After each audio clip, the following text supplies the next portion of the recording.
Saludamos con el doctor Jofre Campaña. Doctor, ¿cómo le va? Buenos días, gracias por acompañarnos de manera presencial acá en Ecuador en Directo. Buenos días, un gusto siempre estar acá, ¿no?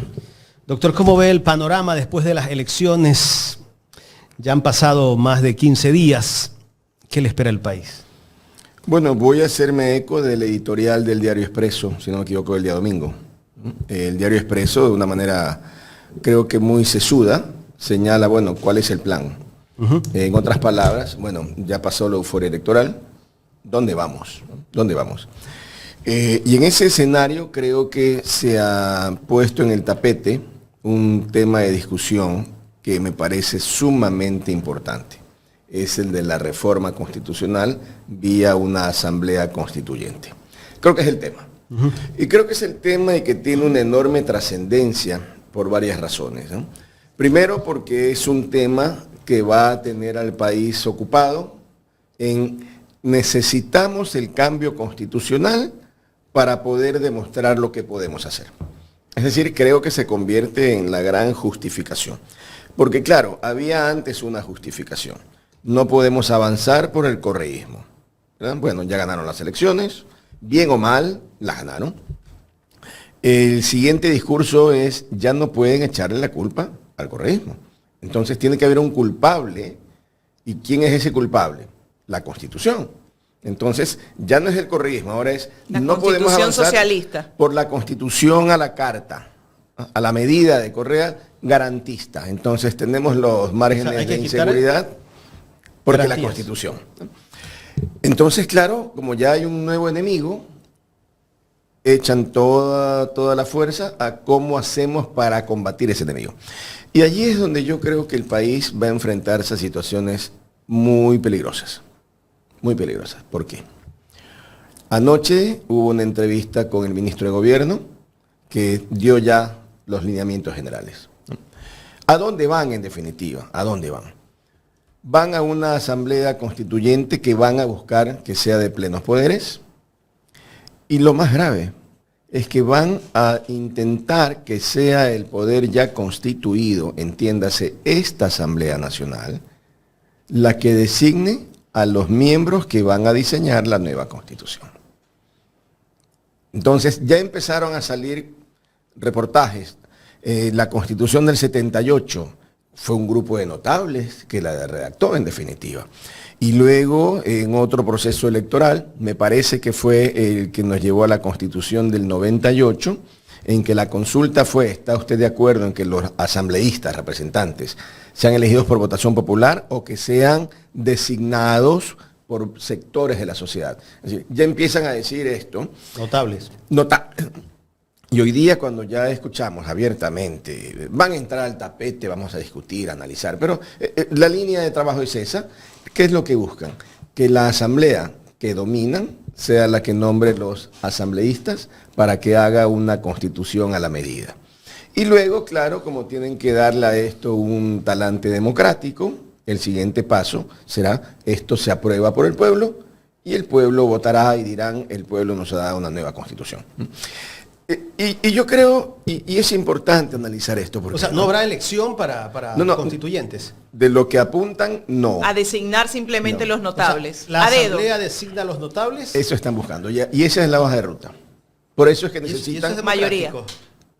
No es democrático de ninguna manera, pero no solo que no es democrático, no es constitucional. Y es más, ya la Corte Constitucional ha dejado claro cuál es el camino. Pero ya las voces, ¿no? ¿A dónde van? Esto me recuerda hace poco, como cuando se discutía aquí si el presidente debía o no solicitar la licencia, o ejercer esa licencia.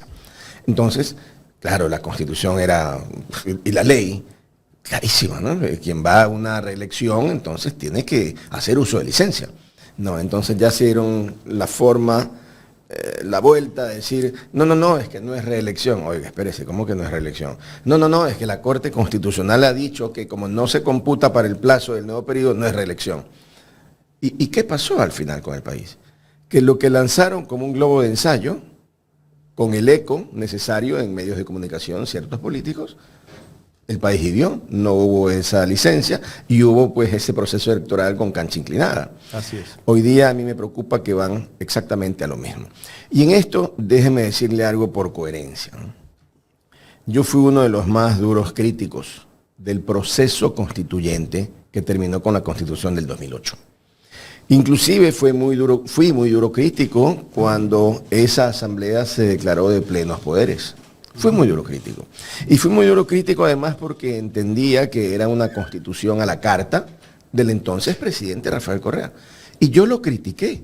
Y no solo lo critiqué en una radio o en un periódico, junto con los doctores Hernán Pérez Luz y con el doctor Jorge Sabladegas, incluso presentamos una acción constitucional, porque entendíamos que estaba mal.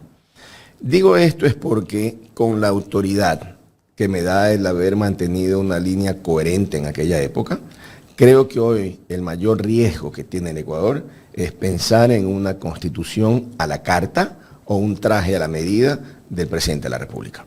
Y peor aún, cuando ya se anticipa el camino, es decir, una asamblea que controla.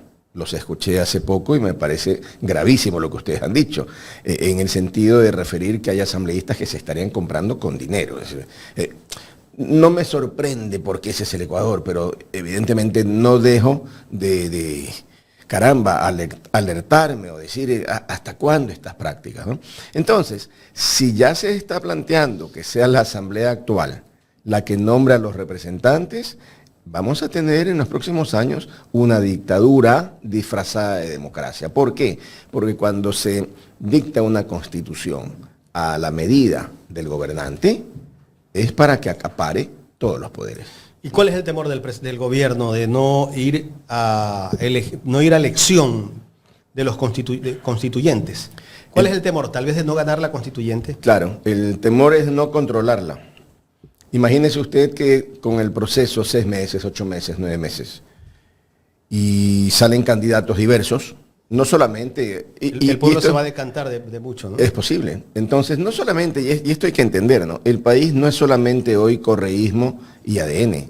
El país es mucho más que eso. Claro. Desde mi óptica, el resultado electoral o esa polarización al final fue de alguna manera o responde a un proceso político un diseño en el que se buscó posicionar, aglutinar. El anticorreísmo es lo que cuenta, ese es el enemigo. Porque si eran 10 candidatos o 9, 8, con opciones o con igualdad de condiciones para competir, con el mismo dinero para competir, probablemente se dispersaban los votantes, ¿no? Entonces, lo mismo que ellos armaron, el anticorreísmo y esto, hoy día creo que ya pasada esa elección, en una asamblea constituyente es distinto. Ya no es el tema del correísmo o no el correísmo. El tema es, señores, ¿qué constitución quiere el Ecuador? ¿Y cuál es el nivel de democracia que quiere el Ecuador? Pero para eso, doctor, tienen ciertas narrativas que desde ya empiezan a imponer, como decir, a ver, los delincuentes, los criminales salen porque la ley así se los permite. Esa es, por ejemplo, una de las grandes narrativas que tienen. Aquí no puede haber inversión extranjera porque la Constitución, la ley no te permite, no le da la seguridad jurídica al inversionista. O sea, son narrativas que poco a poco empieza a posicionar el gobierno. Entonces, frente a eso, tú te preguntas, ¿ese pueblo polarizado va a creer en eso? El tema que usted toca es fundamental, ¿no? Es fundamental, ¿por qué? Porque estamos viviendo en un país de narrativas. Esa es la verdad. Y cuando se vive en un país de narrativas, se necesita 2 actores fundamentalmente. 2. El gobierno, que diseña la narrativa, y los voceros de la narrativa. Y desgraciadamente hoy, gran parte de la prensa nacional ejerce vocería de narrativas. Entonces, el escenario que han diseñado, porque esto no es casualidad, no, esto es un escenario diseñado, es un plan, es, en mi opinión, muy peligroso, porque lo más grave que puede haber en una sociedad es que desde el gobierno y desde los medios se haga un engaño generalizado. Y yo creo que la sociedad ecuatoriana, el ciudadano normal, común y corriente, el que no es entendido en estos temas, cuando recibe estas narrativas como un bombardeo en medios, entonces empieza a creerlas. Y cuando empieza a creerlas, efectivamente se asocia. ¿Por qué hay, ejemplo, ¿no? ¿Por qué hay tanta delincuencia? Por jueces corruptos. Y ya está. jueces corruptos. ¿A dónde van con los jueces corruptos? A tomarse la justicia. Porque si los jueces son corruptos, hay que sacarlos y hay que poner a los buenos. Pero claro, ¿quiénes van a ser los buenos? Los nuestros. Los nuestros. Entonces, a través de un sistema que en la forma es o tiene apariencia de una forma democrática, se empiezan a corroer los cimientos fundamentales, ¿no? ¿Y por qué digo cimientos fundamentales? El tema de los jueces. ¿Cuál es el cimiento fundamental que está atrás? Separación de poderes. Es un cimiento de la democracia. Los jueces deben ser imparciales y deben ser independientes. Pero cuando la narrativa dice, los jueces son pillos, tengo que poner los míos que son buenos, ya no hay separación de poderes ni independencia, me pertenecen. Y eso socava absolutamente la democracia.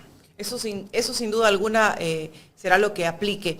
Hay muchos factores en torno a esta constituyente que propuso el gobierno dentro de campaña. Fue una propuesta de campañas y en esa, por ejemplo, está, que es una de las preocupaciones que tenemos ahora, el Consejo de Participación Ciudadana. ¿Y por qué le digo una de las preocupaciones? Porque, por ejemplo, tenemos una fiscal autoprorrogada. Entonces nos preguntamos, en este lapso, en este proceso de la supuesta constituyente, ¿qué pasa, por ejemplo, con estos funcionarios?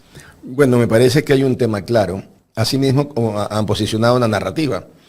El problema de la institucionalidad o de la falta de institucionalidad es la ineficiencia del Consejo de Participación. Y por tanto hay que acabar con el Consejo. Pero no le dicen al país, señores, cuando terminemos con el Consejo, seremos en la Asamblea los que tomaremos el control para designar nuevas autoridades. Entonces, claro, si hay una mayoría abrumadora, sea por votos, sea por dinero, sea por los camisetazos, por lo que sea, pero si hay una mayoría abrumadora, entonces, ¿a quién van a responder estas altas autoridades? A la mayoría abrumadora. ¿Y la mayoría abrumadora a quién responde? Al líder del movimiento. Entonces, nuevamente, un proceso de concentración de poder. Claro, ¿cuál es el problema en esto? Es que ya vivimos el mismo proceso de concentración de poder con Rafael Correa. Y eso fue lo que muchos, me incluyo, criticamos. Por eso criticamos esta concentración de poder. Hoy día que se planifica, porque desgraciadamente las canas no son vanas, dicen los refranes. Y cuando he vivido de manera muy intensa, muy activa, los procesos que hemos tenido a lo largo de estos años, pues es fácil ver lo que viene. Yo pude ver lo que venía con el correísmo, con ese proceso, lo pude ver desde antes de que se diera. Y lo dije y lo escribí. Hoy día, con mucha pena, tengo que decir, volvemos a lo mismo con una única diferencia. ¿Cuál? Cambiaron los actores. Entonces, lo que antes era terrible, hoy día se aplaude. Lo que antes se criticaba, hoy día se apoya. Y vamos a tener probablemente unos años con una enorme concentración de poder en el presidente de la República, hasta que el país vuelva a desencantarse y aparezca otro líder que, como ya se sabe la receta, pues vaya. ¿Y cómo se desencanta el país, ya que usted me dice que vivió esos procesos? Le pregunto cómo se desencanta, porque así como usted ha cuestionó al expresidente Correa, a la Revolución Ciudadana, también incluso aquí en algún momento pudo decir que efectivamente había cosas o obras emblemáticas en beneficio de la ciudadanía que había hecho, que eso es innegable. De hecho, creo que eso es lo que mantiene vivo el correísmo. Si no fuera por eso, quizás ahí sí no existiera. Entonces, ¿cómo se va a desencantar o cómo se desencantaría un pueblo de un presidente que trata de concentrar todos los poderes, que tiene una línea política de derecha, un gobierno neoliberal, que sin duda alguna va encaminado hacia las políticas del Fondo Monetario Internacional, y que no vemos que tiene una inversión social? Entonces, ahí es cuando nos preguntamos nosotros, bueno, ¿qué es lo que te hace seguir, ¿no?, a ese, no sé si decirle líder, bueno, digamos que a esa línea política o a ese político? Es que justamente allí reside el tema central, ¿no? Hay dos aspectos que yo he mencionado ya en varias ocasiones. El aspecto institucional. ¿Qué significa esto?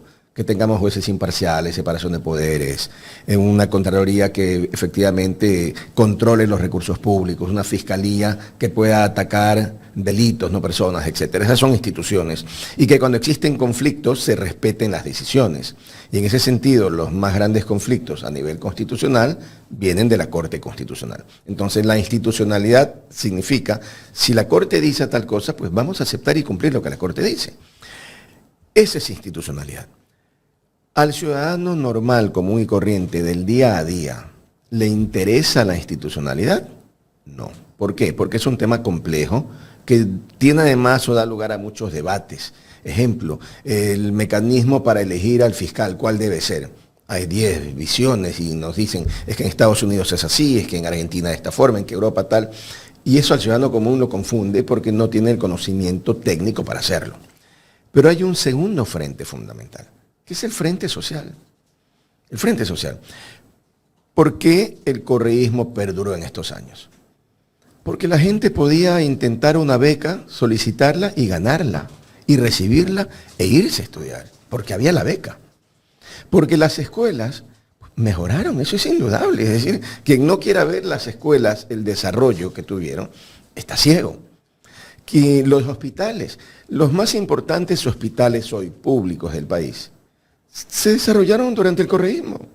Los hospitales de Los Ceibos, ese bloque, que es probablemente el más importante hospital hoy por hoy. Del país. Del país. No sé si compite con alguno de Quito, pero ese complejo Pero hospitalario. por lo menos en infraestructura sí. Es una cosa espectacular. ¿Quién lo hizo? El correísmo. Entonces, claro, cuando usted le dice a la gente, oiga, pero esto lo hizo el correísmo, sí, pero viene luego la narrativa y algo que es fundamental, ¿no? Fundamental. ¿Por qué estos hospitales, que como obra física son muy bien logrados, están abandonados como están? Porque los gobiernos, empezando por el de Moreno, pasando por el de Lasso y continuando con el de Noboa, decidieron no hacer inversión social. ¿Pero por qué? Por el sometimiento, hay que decirlo, al Fondo Monetario. ¿Y por qué el sometimiento al Fondo Monetario? Porque se usa un concepto básico a nivel del Fondo Monetario, que es un concepto monetarista. Es, necesito que ustedes, países, eliminen el déficit fiscal. Entonces, la premisa sobre la que parten es, el déficit fiscal es malo. Y la única manera, según la receta, de eliminar el déficit fiscal es gastar menos. Y por tanto, si gastan menos, no pueden darse el lujo de gastar en hospitales, quitar en mejores subsidios, escuelas, etc. Entonces, ¿cuándo puede venir el problema serio, en mi opinión? Cuando la narrativa no alcance. Esto es, cuando por mucho que posicionen, no hay salud porque los mandos medios están en manos del correísmo. No hay justicia porque el correísmo está metido. Cuando eso ya no funcione, porque cuando se apaga, o sea, ya la gente comience a disgustarse. Cuando a mí me dicen, caramba, 6 meses después no funciona porque están metidos, uno lo cree, en la narrativa. Cuando se lo dicen 12 meses, creen menos. Cuando 8 años después se lo siguen diciendo como única receta, la gente empezará a decir, ya no me venga con ese cuento. Es decir, ya su discurso se lo compré y por eso le di la presidencia. Pero 2, 3 años después, no me venga con que es culpa del correísmo. Y no me venga con que es culpa de la Constitución, porque pasado mañana, ¿qué va a pasar? Yo no tengo dudas que van a aprobar la Constitución a la medida. Es que no tengo ninguna duda. El camino está claro, lo van a hacer. Cualquier estrategia van a tener. Lo van a hacer porque tienen el dinero y tienen la narrativa. Lo van a hacer.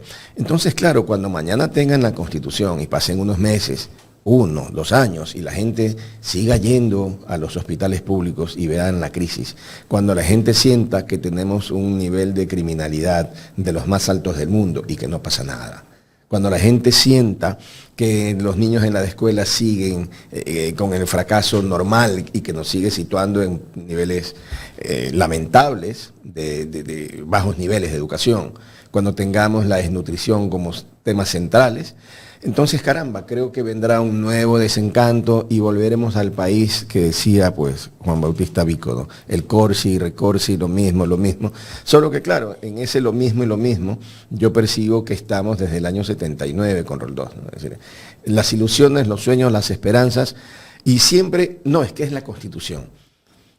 Guillermo Lasso propuso la reforma constitucional, la ganó parcialmente, pero la ganó. el tema central, la seguridad. Pregunto, ¿cambió algo en la seguridad? Hace poco volvimos a reformar la Constitución. ¿Cambió la seguridad? 15%, No. apoyo de las fuerzas. Claro. Entonces, cuando seguimos en lo mismo y lo mismo y lo mismo, y vamos a seguir en lo mismo porque parte de la narrativa también es los buenos somos más. Los otros son los malos, nosotros son los buenos. Es que cambió, es que también era el discurso en su momento del correísmo. Es decir, no podemos cerrar los ojos. Desgraciadamente seguimos en la misma línea que se sintetiza en mientras estemos unos de un lado y otros del otro lado, vamos a tener un nivel de confrontación que quienes pagamos, y me incluyo como ciudadano común, quienes pagamos los platos rotos somos los ciudadanos. Usted ha hablado todo este tiempo de la narrativa y obviamente de los medios de comunicación que son voceros. Cuando yo estudiaba, no había el quinto poder, que es el Consejo de Participación Ciudadana, y se decía que el quinto poder era los medios de comunicación. ¿Son los medios de comunicación ahora, en este momento, un poder más? Un enorme poder. Un enorme poder. ¿Por qué? Veamos, ¿qué pasaba? Y esa es una de las grandes discusiones que el país o no las aborda o no las quiere abordar como corresponde, ¿no? Las radios, en general, no hablo de todas las radios. ¿Cómo funcionan? Para funcionar necesitan el espectro radioeléctrico. ¿Quién es el dueño del espectro radioeléctrico? El Estado. El Estado. Entonces, el Estado concesiona el espectro para que las radios funcionen y firman un contrato. ¿Bien? Esas radios que intervienen en el día a día comunican. Comunican. Y esa comunicación permite a la ciudadanía ejercer un derecho fundamental que está en la Constitución, el derecho a estar informados. Es decir, todo ecuatoriano tiene derecho a estar informado de lo que pasa en el país, lo bueno y lo malo. Cuando ese derecho a la información permite al ciudadano estar informado, el ciudadano puede ser crítico, porque tiene la información y puede ser crítico y puede ejercer a plenitud su libertad de expresión. ¿Qué ocurre cuando estos medios que tienen un contrato con el Estado y que tienen la obligación legal de informar, no informan, sino que adoptan posiciones en función de intereses, presiones, dinero, afinidades, lo que sea, de orden político? Y ya no informan, sino que se convierten en activistas de una visión de gobierno. La información que llega al ciudadano llega distorsionada. Y cuando se distorsiona la información, el ciudadano ha perdido el ejercicio de un derecho fundamental, que es estar informado. Entonces, cuando el país, desgraciadamente, ve de manera, para unos normal, otros nos indignamos, cuando se ve esta distorsión, entonces las narrativas son muy fuertes. Y cuando estas narrativas son muy fuertes porque tienen todo el espectro radioeléctrico trabajando a favor de la narrativa, entonces la pregunta que usted hacía, ¿son o no son un enorme poder? Son un poder mucho más grande del que suponemos. Porque si hace algunos años la opinión era diversa y teníamos unas visiones en un sentido, otras en otro sentido, había el debate, la discusión, se formaba el pensamiento crítico. Cuando hoy prácticamente hay un direccionamiento, están alineados en línea de algo, el poder que tienen es muchísimo más grande. Y peor, cuando ese poder muchísimo más grande está definido por dinero. Porque así como se compran legisladores, asambleístas, pues se compran periodistas. Entonces la distorsión es grave y al final, ¿cuál es la consecuencia? Que somos cada día una sociedad menos democrática. Esa es una gran realidad, ¿no? Y nosotros siempre hemos sido críticos de todo lo que se ve en los medios de comunicación. En esta campaña electoral mismo que terminó hace pocos días, veíamos cómo utilizaban los noticieros de televisión para atacar a una candidatura, para arremeter contra una candidatura. Creo que los primeros 3 reportajes o 4 reportajes eran en contra de esa candidatura. O sea, así ¿quién puede competir? Pues de igual a igual. Sí, pero eso es grave y pasó. Y lo mismo pasaba con las radios. Y nadie etcétera. controló nada. Sí, pero es que hay algo más grave que eso. En los últimos días de campaña, la última semana, las 2 últimas semanas, se produjo este proceso abierto, público, de difundir audios privados. Y al difundir audios privados, posicionaron en el electorado una situación muy grave que afectó directamente a la candidata Luisa González. Tanto así que hasta la iglesia intervino en eso, ¿no? La iglesia también ha intervenido en otros escenarios, criticables siempre, pero lo que voy es, ya no son solo los medios con una narrativa, sino que diseñaron todo un proceso en el que metieron a la fiscalía, en el que hicieron unos allanamientos ilegales, en el que obtuvieron información privada, que no constituye delito. Y yo quiero ¿En el caso Ligados hay delito? Hasta ahora, de lo que yo he podido ver, que no lo he visto todo, hasta ahora yo no encuentro ahí un delito. Lo que encuentro es una difusión de conversaciones que aparentemente algunas son auténticas, algunas probablemente manipuladas, que son conversaciones de orden político privadas. Esto es, mañana, y voy a poner un ejemplo básico, ¿no? Mañana encuentran que hay un sospechoso de asesinato, ¿no? Y se cree fulano puede ser un asesino. Hay indicios de que ese señor es un asesino. Se ordena un allanamiento, entran a su casa y toman el celular, lo explotan, es decir, lo analizan para ver si tiene vinculación con el asesinato. Eso es lo que pueden explotar. Pero ¿qué ocurre? Que abren el celular y encuentran que el señor tiene pues 4 novias. Y entonces difunden que el señor tiene 4 novias. La pregunta es, espérese, el señor puede tener 4 o 5 las que quiera. Ese es tema privado, garantizado por un derecho a la intimidad. No puede ser difundido. Pero eso lo difunden aquí. A eso voy. En el caso puntual del Consejo y del señor Verduga, quien no conozco, por cierto, van aparentemente por algún delito vinculado con el ejercicio de su cargo público y terminan difundiendo conversaciones de orden político, protegidas por el derecho a la intimidad. Es ilegal. Rompieron con la Constitución, con los derechos a la garantía. La Fiscalía. Viene de la Fiscalía y ahí viene el tema. ¿A través de quiénes? A través de estos medios de comunicación que necesitaban poner una narrativa para influir en el resultado electoral. Es decir, cuando uno lo analiza así, es terrible. Es terrible y lo más grave de todo es que es terrible y no pasa absolutamente nada. Y las personas que difundieron la información seguirán campantes como que sin nada. Los funcionarios públicos que entregaron información privada a los medios están allí y no les pasará nada. Y en el caso de la señora Verónica Zarauz, que hizo una denuncia bastante contundente en contra de la fiscal, la hizo pública a través de sus redes sociales, ningún medio le dio cobertura. De estos medios que tienen todavía la telenovela del caso Ligados. Yo creo que hay algo aún más grave que eso.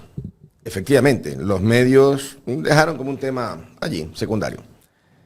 Ningún político o ningún bloque político, ningún movimiento político tomó el tema como algo que reviste una gravedad suprema para el Estado. Eso es gravísimo. Es gravísimo. Es decir, si las acusaciones de la señora Verónica Zarauz son ciertas, significa que la Fiscalía le dijo públicamente, como usted es la viuda de un muerto, acuse a un sector político.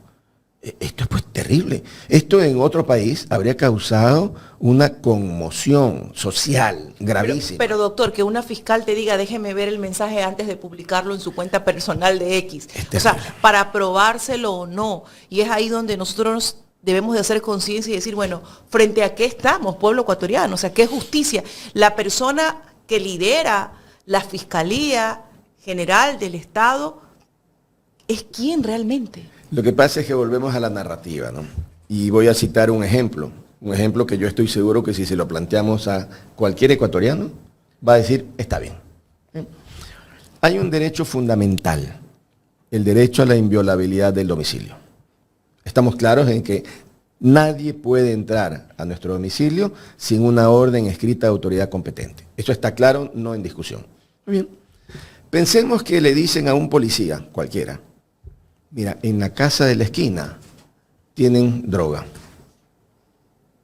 Y el policía llama a 3 amigos, rompen la puerta sin orden judicial, rompen la puerta y encuentran droga. Encuentran droga. Usted le pregunta a cualquier ecuatoriano de la Generalidad, ¿debe ese narcotraficante que está allí irse preso, aunque hayan violado este derecho fundamental? Le van a decir sí que se vaya preso. Allí es cuando la sociedad permite los abusos y los atropellos. Y si ese hecho, viene con una narrativa, en el sentido de necesitamos combatir el narcotráfico porque atacan a nuestros niños, y todos los medios van a la misma narrativa, ese derecho fundamental, que es la inviolabilidad de domicilio, queda en segundo plano. Entonces, ¿qué es lo que ocurre en el caso puntual?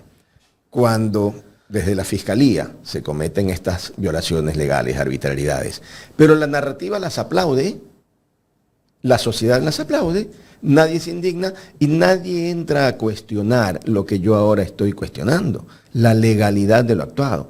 Y concluyo esta idea con algo, ¿no? Cuando se habla de garantías, y hoy día que vamos a una reforma constitucional, el tema es garantías. Y vamos a escuchar todos los días garantías, ¿no? ¿Cuál es la narrativa que van a posicionar? Es que es por estas garantías que los pillos siguen siendo pillos y no hay cómo combatirlos. Y yo digo frente a eso, es que las garantías no son para los pillos. Las garantías son para el común de los mortales que no somos pillos. La garantía es para que nadie entre a mi casa, la suya, la del Señor, para que nadie pueda entrar sin una orden judicial. Esa es la garantía. Cuando hablábamos del habeas corpus, ¿para qué es el habeas corpus? Para que nadie esté ilegalmente detenido. Pero claro, aquí se presentan muy mal presentados, con corrupción. 2 o 3 habeas corpus a favor de Salcedo, a favor de Glass y algún otro, y entonces hay que acabar con la garantía porque se están mal usando las garantías.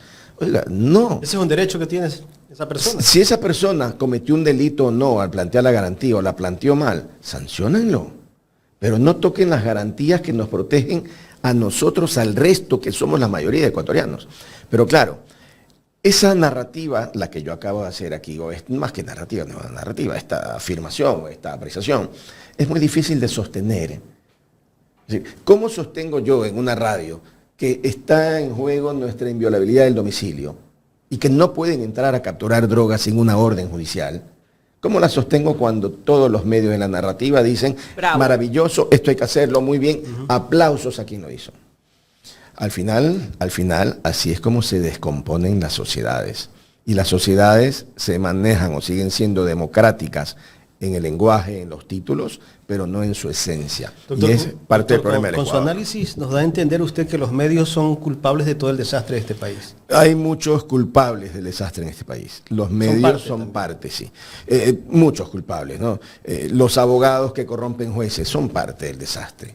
Los abogados que opinan cualquier cosa por dinero, que emiten informes, son parte del desastre. Los peritos que se compran y se venden son parte del desastre. Los periodistas, los que se venden y no les importa torcer la verdad, son parte del desastre. Los políticos que se venden en un partido por dinero, por lo que sea, son parte del desastre. El desastre ecuatoriano tiene muchos culpables, desgraciadamente. Doctor, pasando a otro tema. Fiscalía General del Estado, la Fiscal General del Estado solicitó archivar el caso Flopec, donde está involucrado el expresidente Guillermo Lasso, su cuñado Danilo Carrera, el señor Hernán Luque Lecaro. Se supone que para la Fiscalía no hay pruebas. ¿Qué criterio tiene usted de esto? En honor a la verdad, yo no he estudiado ese caso. No me atrevo a decir si lo que se hizo estuvo bien o estuvo mal. Pero sí tengo un comentario que lo he escuchado y que creo que vale la pena comentar.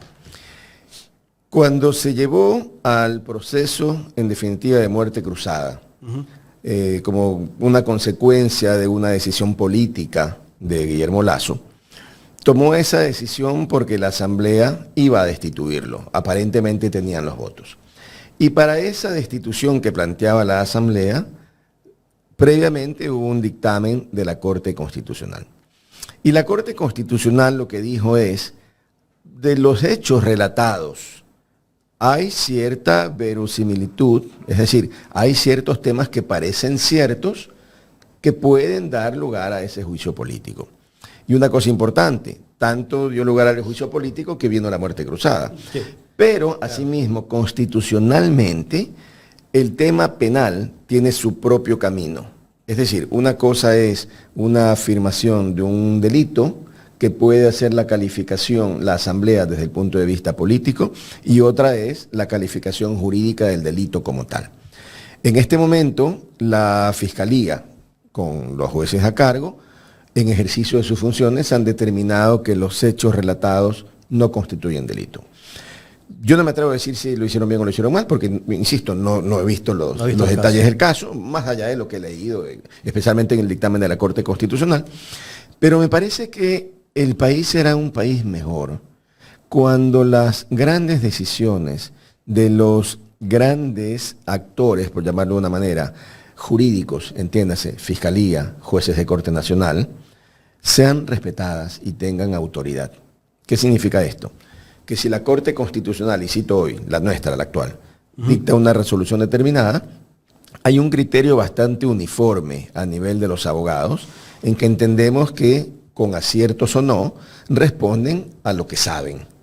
Es decir, hoy por hoy creo que muy poca gente cuestiona la idoneidad u honestidad de la Corte. Se dice, bueno, si esta Corte falló en tal sentido, equivocados o no, es lo que ellos creen y tiene justificación, tiene mérito, ¿no? Muy poca gente, yo creo que casi nadie hoy día puede decir, no, en la Corte Constitucional se dictan fallos por plata. Creo que eso no pasa, ¿no? Creo que eso no pasa. El problema es que estas otras autoridades, la fiscal general, yo creo que perdió autoridad. Perdió esa autoridad, no la que viene de la ley, sino la que viene de su conducta, de sus actuaciones, ¿no? Y creo que en parte además perdió autoridad cuando se autoprorrogó. Porque claro, la ley... Eso más o menos está como los consejeros del CNE, ¿no? Que se autoprorrogaron. Lo mismo, es decir, y eso está mal. Pero se autoprorrogan por el gobierno, porque el gobierno se lo solicita, porque están en comunión con ellos, o ¿cuál es la razón específica, doctor? ¿Cuál sería la probable razón? Mi hipótesis, porque no tengo pruebas. Exacto. Tampoco tengo dudas, pero no tengo pruebas. Mi hipótesis es que hay un acuerdo. Hay un acuerdo de controlar la fiscalía. Yo recuerdo, ya lo he dicho otras veces, había aquí una frase muy famosa, ¿no? De Febres Cordero. No es textual de él, pero era: quien controla las cortes tiene el poder. Tiene el poder. Y esa es la verdad. Entonces, ¿quién controla? Es lo que ha pasado en este país. Es lo que pasaba. Teníamos una corte social cristiana en un buen tiempo. Y fue a raíz del procesamiento penal de Febres Cordero por el caso Rangacid y el famoso uso de gastos reservados para temas de seguridad. Si la memoria no me es ingrata, eran $300.000 en aquella época. ¿Usted cree que las cortes, por lo menos en Guayas, sí las manejaba el PSC? Absolutamente, pero absolutamente. ¿La señora María Josefa Coronel tuvo algo que ver ahí? No me atrevo a afirmar porque María Josefa, yo la conozco desde hace muchísimos años, creo que María Josefa no tenía el poder para controlar cortes. A ver, podía controlar Febres Cordero, tenía el poder para controlar. María Josefa fue una funcionaria de control. Jaime Nebot. Yo creo que en un buen momento controlaba cortes, por supuesto. Es decir, Muentes era su brazo derecho. No lo sé. Yo me refiero a ver, si me preguntan, Jaime Nebot controlaba las cortes para que un juez falle a su favor para ganarse un dinero, digo, no, absolutamente no. Hablo del control político. No sé si ustedes se acuerdan.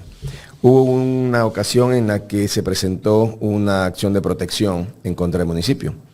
Y fue público y notorio que fue Nebot, fue con mucha gente, cogió unos papeles y se los tiró en la cara al juez. Le dio con los papeles. Eso debió llevar en su momento a Jaime Nebot a la cárcel, porque fue un delito. Sí, pero no pasó nada. Nadie se atrevía a iniciarle un proceso. Y los medios estuvieron de acuerdo con eso, creo. Claro, es que es parte del problema, ¿no? Y es parte de lo que yo he mencionado, cuando no existe. Pero si lo hace Jaime judicial. de la Cruz, sí, enseguida a la cárcel. No, pues lo hace cualquier ciudadano. Cualquier ciudadano. ¿Qué ese malcriado? ¿Por qué lo permitieron? Es terrible. Pues entonces viene ese control de los jueces. Pero son permisivos, doctor. Así, cortito, que tocó el tema. ¿Qué piensa usted sobre Mayra Salazar? Porque una persona que por colaboración de repente sale con todas las seguridades resguardadas, hasta decían que le iban a hacer un documental, una película, no sé. Entonces, ahí tú te cuestionas si realmente ese proceso llevó la veracidad del caso. Ustedes recuerdan cuando Mayra Salazar rindió su testimonio. Probablemente lo recuerden. Muchos lo vimos completo, ¿no? Yo soy abogado, con mucha experiencia. Muchos años de experiencia, a eso me refiero. Muchos casos, muchos procesos. Y desde esa experiencia de cientos de juicios, cientos de interrogatorios, yo sí puedo afirmar que no es posible que una persona haga una declaración con ese nivel de detalle de fechas, lugares, ropas, personas, etcétera, simplemente porque se acuerda y lo relató. Eso no es posible. Es más o menos como el caso Sobornos, ¿no? Más o menos, más o menos. Es decir, este fue un caso diseñado.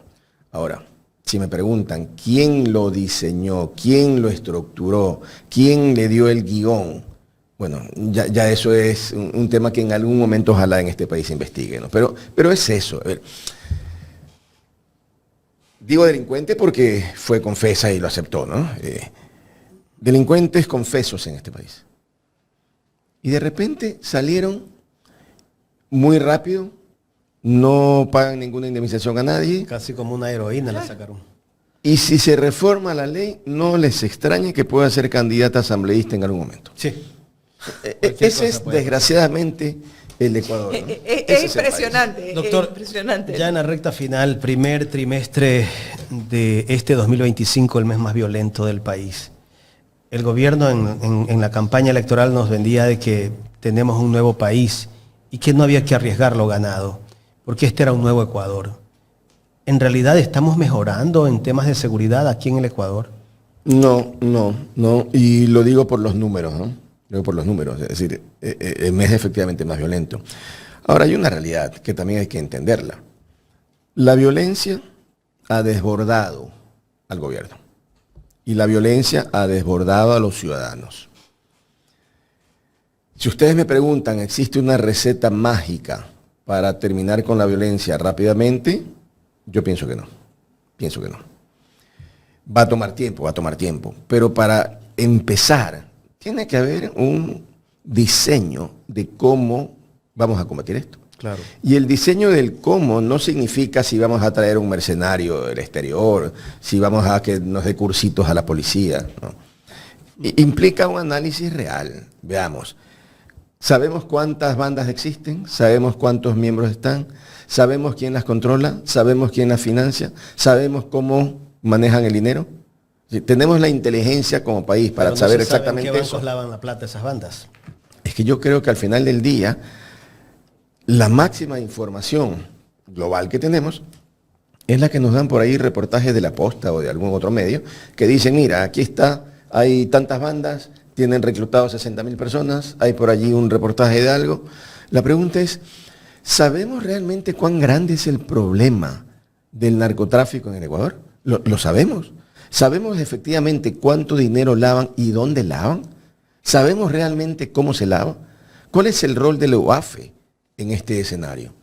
Entonces, a mí me parece, y esta es opinión, me parece que hay muchísima desinformación, y si no hay información valedera, verídica, verificada, es casi imposible diseñar una estrategia.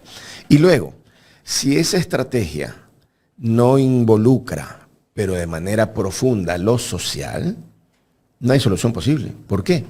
Porque si matan, o decía en la época de Guillermo Lazo, ¿no? Es problema de bandas, problema de territorio. Justificaban de esa manera. Muy bien, sí, pero ese problema de bandas y de territorios termina con la vida de los daños colaterales, que es inaceptable. Pero a lo que iba, si se matan entre bandas, automáticamente viene más gente a ocupar el espacio de los que mueren. Y es un volver a lo mismo. La delincuencia es reproductiva. Entonces, la pregunta es, ¿hay algún plan para combatir la situación a corto, mediano y plazo? Y ese plan, que yo creo que no existe, ¿no? Pero ese plan, si existiera, ¿puede funcionar si no parte de la base social? Yo creo que es imposible. Es simplemente imposible. Y si vamos a niveles de pobreza extrema, ¿cómo le dice usted a un niño de 13 años que vive en la pobreza extrema y que ve que el que tiene 17, 18, 19, tiene moto, se viste bien, toma cerveza, se lleva a la muchacha más bonita del barrio? ¿Cómo le dice a ese chico de 13 años que no va a la escuela, que no hay condiciones? ¿Cómo le dice, no, tú tienes que formarte, ser buen chico para que consigas un trabajo de electricista o de albañil?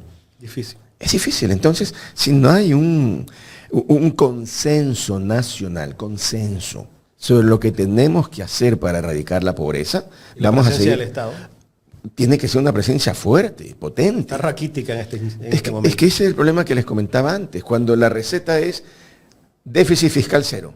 Significa no gasto. Si no gasto, ¿qué hago con este niño de 13, 12, 10 años? Pero ya están hablando de que hay que quitar los subsidios. El señor Dajik, creo que publicó Diario La Hora esta semana, el domingo o el sábado, Sí. un reportaje donde hablan de 10.000 millones de dólares de subsidios. No sé de dónde sacan todo eso. Aparentemente son cifras reales, aparentemente. Pero hay ciertos temas que hay que abordarlos. Pero están sondeando, ¿no? Sí, pero hay temas que yo sí creo que hay que abordarlos. Ejemplo, yo consumo gas en mi casa. Usted y usted consume gas en la casa. ¿Debemos los tres recibir gas subsidiado? Yo digo que no. No, ¿por qué me subsidia a mí el Estado del gas? La gente que vive en la entrada de la 8, que en los barrios más pobres, que no tienen para comer. Subirle el precio del gas sería terminar de acabarlos. Destruirlos. Entonces, creo que hay que tomar medidas, pero hay que tomar no hay medidas. ningún plan, pues. A eso voy. Tienen que ser medidas analizadas, programadas, estudiadas. Pero, ¿qué es lo que vemos? Los extremos, ¿no? No se tocan los subsidios porque es mala palabra, por eso se cayó Bucaram. O lo otro, hay que eliminar subsidios por 10.000 millones y no nos importa entonces el que menos tiene. Tiene que haber un balance. El poder es eso, el poder es balance, el poder es equilibrio. Y no se puede lograr balance en equilibrio mirando solo la una mitad.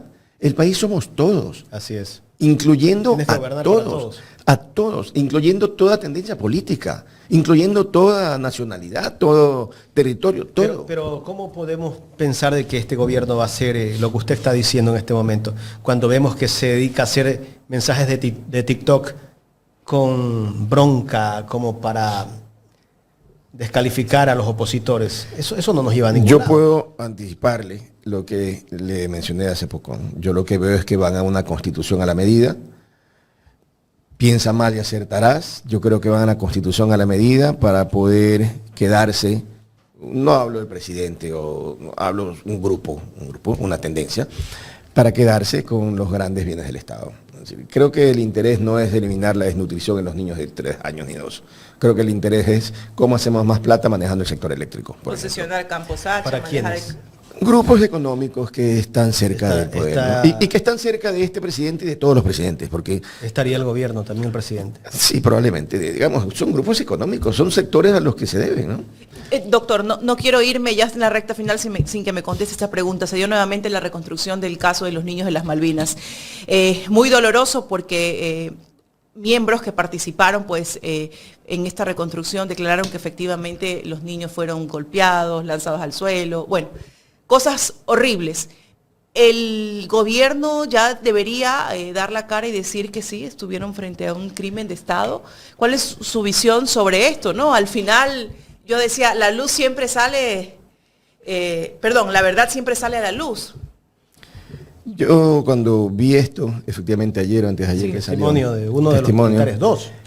Con un dolor enorme, recordé la nota famosa pues de Ernest Hemingway, ¿no? En Por quién doblan las campanas.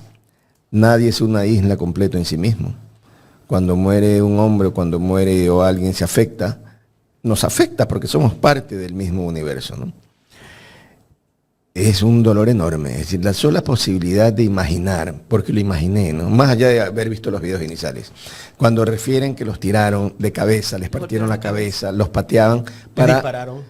a 50 centímetros, dice uno de los testigos, a 50 centímetros para amedrentarlo. Solo de imaginar los minutos o segundos de angustia de estos niños. Yo digo, esto parte del alma, ¿no? Parte del alma. El que los tiren, luego decían, los volvieron a subir, así cogidos en cuatro, los tiraban, les partían la cabeza, los pateaban. Yo a veces me sorprendo, pese a todo lo que he vivido y visto, pero me sorprendo hasta dónde puede llegar la maldad humana, ¿no? ¿Hasta dónde? Son niños, por Dios, eran niños. ¿Y cómo queda el gobierno a pesar de todos los relatos que es dieron? es que hay maldad de dos tipos, ¿no? La maldad del perverso que es capaz de partirle una cabeza a un niño y la maldad de quien no se conduele. Y yo creo que el gobierno ha No quiso optado declarar héroes. No, ministro quisieron taparlo, Lofredo los acusaba de delincuentes. Es que al final, desgraciadamente, ¿no? Desgraciadamente, mucha gente en nuestra sociedad aplaude lo que pasó. Sí. Muchos dicen, ojalá mataran a muchos más. Periodistas. Sí, Es terrible. yo he escuchado gente que dice 4 delincuentes menos en esta sociedad, sí. porque eso era lo que iban a hacer. Que no está involucrado un Es familiar Pero de él, ¿no? el presidente ha manifestado incluso en una entrevista de un medio de comunicación extranjero que para él son declarados héroes nacional y que ahí se mantiene. ¿Eso basta, doctor? Primero, no son héroes. No son No han héroes. hecho nada para ser héroes. Entonces es volver a la misma narrativa con interés político. Eso es incoherencia, ¿no? Aquí lo que tenía que haber y tendría que haber es un saneamiento absoluto en Fuerzas Armadas, número uno. Segundo, revisar, lo que pasa es que son engaños generalizados, revisar esto del conflicto armado no internacional. Aquí no hay ninguna guerra. Aquí lo que tenemos es delincuencia organizada, vinculada al narcotráfico y vinculada a grandes sectores económicos. Y eso es lo que hay ¿Y a que combatir. políticos también? Pero no es claro, pero no es posible que a pretexto de una guerra inexistente tengamos unas fuerzas armadas que tienen gente de lo que hemos visto pues despreciable. Y yo creo que no es ni se puede generalizar. Es como en la policía. Yo creo que la mayoría de los policías, la mayoría, son gente normal, decente, limpia, que quiere otro país. Pero hay algunos que vemos que están robando carros y secuestrando. Lo mismo en Fuerzas Armadas. ¿Qué tiene que haber entonces? Una profunda depuración desde el Estado. Pero cuando tenemos al ministro que sale a proteger con el famoso espíritu de cuerpo, yo creo que los papeles están cambiados. Doctor, se me estaba olvidando de un tema muy importante. La semana pasada el señor Eduardo Peña, que es el director del Seguro Social, nuevamente tocó el tema del aumento a la edad de jubilación y que posiblemente van a incluirlo dentro de una reforma que van a hacer a la seguridad social, pero después salió a decir que lo han malinterpretado. ¿Qué lectura darle a esto? ¿Se va a dar el aumento a la edad de jubilación? Yo creo que es un tema que merece debatirse. Es decir, mi visión es que es un tema tan serio que debe debatirse. Yo no creo que sea un tema en el que debamos decir no al aumento de edad o sí al aumento de edad. El seguro está en crisis, es una crisis grande, eso es indudable. Y si seguimos como estamos, yo he conversado con algunos economistas que conocen del tema, puede haber un problema muy, muy serio en los próximos, no 10 años, en los próximos 2, 3 años. Entonces, si no abordamos el tema de la seguridad social y de las reformas que pueden ser necesarias, creo que estaríamos siendo muy irresponsables como país. Pero, voy a lo mismo, ¿no? Tiene que haber un debate serio, un debate no malintencionado, no un debate dogmático, no un debate hay que subir la edad porque la gente vive más. No, Pero de eso no habló el gobierno en la campaña. Sí, lo que pasa es que en la campaña se dicen muchas cosas, ¿no? Y no solo eso, en la campaña se hacen decir muchas cosas. Ejemplo, anoche escuchaba varios programas con el ministro de Gobierno, insisto, y decían, el pueblo ecuatoriano ya votó por una constituyente. Yo digo, a ver, Eso está en el plan de... No, es que vamos a más de eso. El pueblo ecuatoriano no ha votado por ninguna constituyente ni ha votado por un plan de gobierno. Gran parte del electorado votó en contra del correísmo por los fantasmas de Venezuela, de los grupos estos armados en los barrios, etc. Es decir, la gente, yo me pregunto, la gente votó porque con Noboa habrá constituyente. No, es una falacia. Entonces, se dicen muchas cosas y se quieren sacar conclusiones de cosas que se dijeron en la campaña. Y en la campaña, pues todos sabemos, se dicen cosas que tienen sentido, otras que no. Y perdóneme, y déjeme hacer un comentario que lo refería hace poco, ¿no? Cuando el Diario Expreso, dije al empezar esto, dice, bueno, señores, ya se acabó la campaña, ¿no? ¿Cuál es el plan? Pero además dice una perla el Diario Expreso. Porque el plan con el que se escriben las candidaturas, todos sabemos que eso es simplemente para cumplir una formalidad. Ya cuando tenemos un país entero, medios, etcétera, que constatamos que todos nos mentimos y que todos vemos cómo hay mentiras abiertas, públicas, allí es donde creo que hay que atacar y eliminar estas narrativas e ir a debates de fondo serios. No puede ser, por ejemplo, y digo, todo el mundo sabe que hoy por hoy para sacar una cédula hay que pagar. Sí. Todo el mundo sabe. Pero para sacar un pasaporte. Pasaporte, cédula, licencia. Todo el mundo sabe que en gran medida los vigilantes siguen recibiendo coimas cuando alguien... ¿Y cuándo volvió esto? No, esto nunca se fue. En el fondo, a ver, hay una pequeña etapa. Un tiempo sí había... Voy a una pequeña etapa. La gestión social. Durante el correísmo, nos guste o no, durante el correísmo, y lo hemos vivido creo que todos. Uno iba, pagaba en caja, en el pasaporte al menos, de lo que me acuerdo claramente. Iba al gobierno del litoral. Se hacía una fila de 6 o 7 personas. Señorita, quiero un pasaporte. Sí, señor, aquí tiene un ticket, vaya, pague. Se iba a la caja número tal, en 5 minutos, en 10 minutos, sí, está pagado. Señor, tome asiento. Turno número tal, y se salía en 30 minutos con un pasaporte. Qué eficiencia. Es decir, esos son hechos, son realidades. La cédula igual. Igual, hoy día, todo el mundo sabe que no hay turnos y todo el mundo sabe que hay que pagar y todo el mundo sabe que esto está diseñado para ganar decenas de miles de dólares. Y no pasa nada. Doctor, queremos agradecerle por el tiempo. A ustedes, muchas gracias. Dispensado para siempre conversar. es un gusto.